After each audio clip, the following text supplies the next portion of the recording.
But now I would like to say that with this measure we are now adopting, to my mind, it will not be possible to have this system or any other system functioning effectively.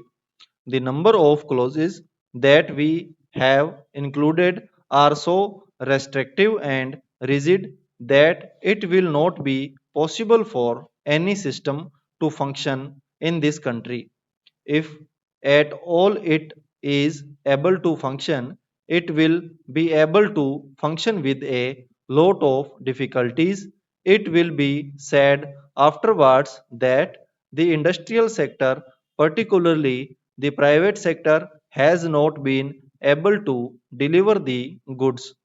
I would like to warn the government that if anything happens in the future in which industrial production or production in the private sector has not gone up, it would be not because of any lack of efforts on the part of the private sector, but because of the measure that we are now adopting. I have mentioned several times now how this particular bill is very restrictive and how it will hamper the normal growth of companies in this country. It is a pity that when we are now on the threshold of the second 5 year plan, such a measure should be passed in this house. I would now like to make a few observations about the speeches of some of the honorable members here. Shri Ashoka Mehta justifies the restrictions on managing agents by saying that managing agents are no longer the main source of finance. He also argues that profits have been high and will continue to remain high, and therefore he would like to see the managing agents being paid on a sliding scale.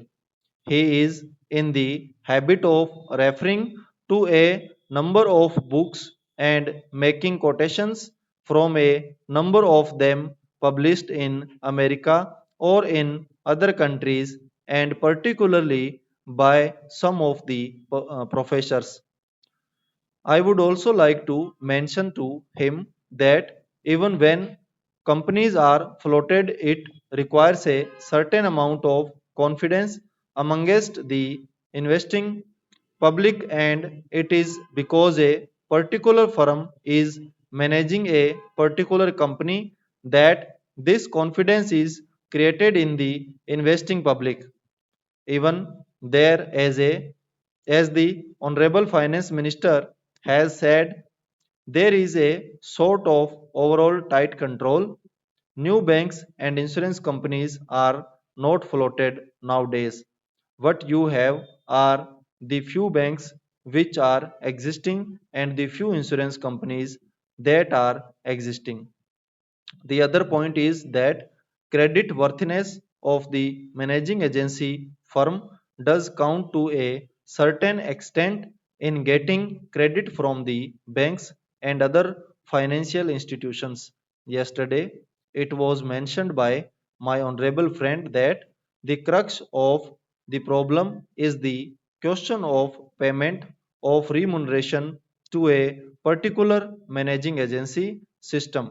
He said that in this bill, a definite increment has been given to the alternative type of management, namely the managing director or the manager, where an individual has been permitted to take 5%, while in the case of the managing agency, it has been permitted to take about 10%.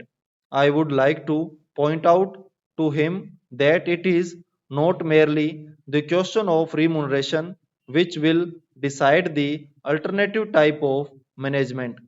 The remuneration is not a very important thing unless and until you allow a certain amount of flexibility for any system to function. It will not be possible to evolve any other system to take the place of the managing agency system. In spite of so many shackles, you may find that those few business houses which are carrying on now, many have to carry on the present basis. You may not find many new people coming in the field.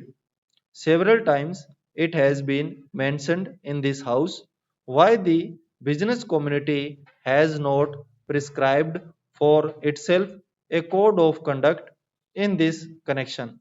I would like to point out that a degree or diploma is essential for the professional profession, and in case of violation of the code, sanction should be provided by it to prevent a person from practicing the profession.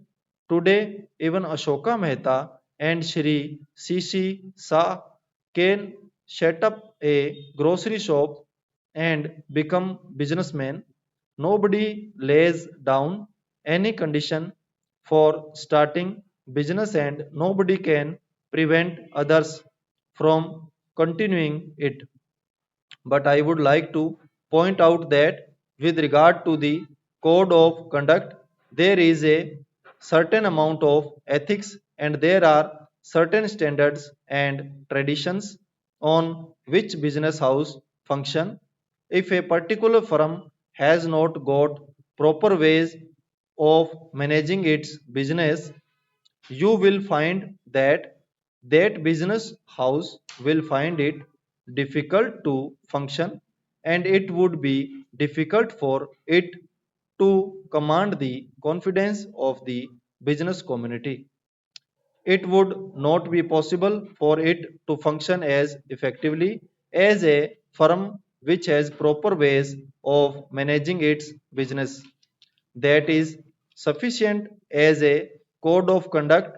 It is not possible to prescribe a certain code of conduct in the manner it has been done for the profession in general. Stop.